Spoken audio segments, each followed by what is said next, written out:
Hello, this is Mr. Kent of MrKent.com, and basically what I'm doing out is testing my green screen to see if it really works or not, and maybe I'll put together a video on how I set mine up. It's called the poor man's green screen.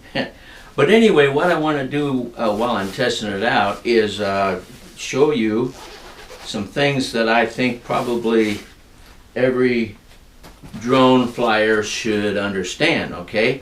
Now these don't cost too much. I don't know what it was I paid for it, but as soon as I got my Mavic 2, I wanted to make sure that I had the best situation to take care of it. And I know some guys hand launch and hand land their Mavics, and this hand and this hand I don't trust anymore. They're too shaky. But anyways, and that's not a bad idea if you want to do that. But if you're out somewhere, let me undo this here. If you're out somewhere and it's dusty and dirty, you want to be real careful about how you take off and land. I've got a video. I'll see if I can find a link to it and put it down in the description below of when I took off my Bebop. When I first got it, you could see the dust particles fly away from it. Now, you can dust off things. You can dust off the gimbal of your drone, and that's cool. But the dust that you don't see is what gets in between the moving parts of the gimbal. And I've seen a couple of videos, well, more than two, where guys were having trouble with their gimbal, jerking and not following the directions of the controller. And it could be, it may not be, but it could be because they get dust in there. And anyway, the best way that I know of to avoid getting dust into the gimbal, that dust that you can't see that's going to jam things up, is to take off and land from something that's clean and separates you from the dust and the dirt. Anyway, then another thing too is some guys have put up videos on how their props on their Mavics have cracked in half and it crashed.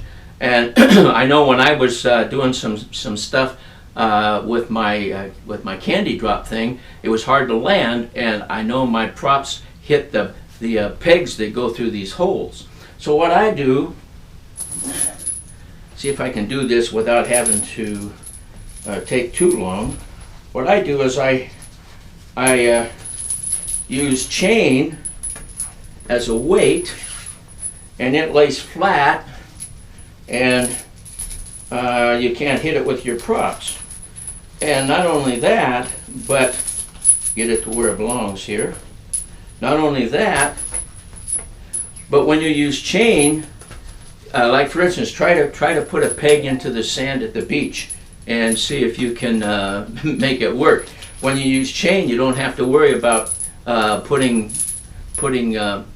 the peg into something. Like if you're on a rock or on pavement and it's windy, then mine weigh about a pound or so. But you can go to the hardware store and they'll cut you 3 lengths, or you might even have some junk chain laying around. If you got an old pair of tire chains, anything that'll just lay there and hold this down in the wind. And by the way, I can even fold this up. Let's see, you put one hand this way and one hand this way, and I can even fold it up and put it away with the chains on it, so that next time I go fly, I don't have to do what you saw me do here. And then when you undo it, you just undo it carefully, otherwise it'll throw chains in your eyes and stuff like that. So anyway, and then the H will stand for hospital. Well, anyway, so those are some suggestions, and we'll see how this green screen video works. Hopefully you didn't see anything behind me, like a black bear or anything like that. Well, thanks for watching, and God bless.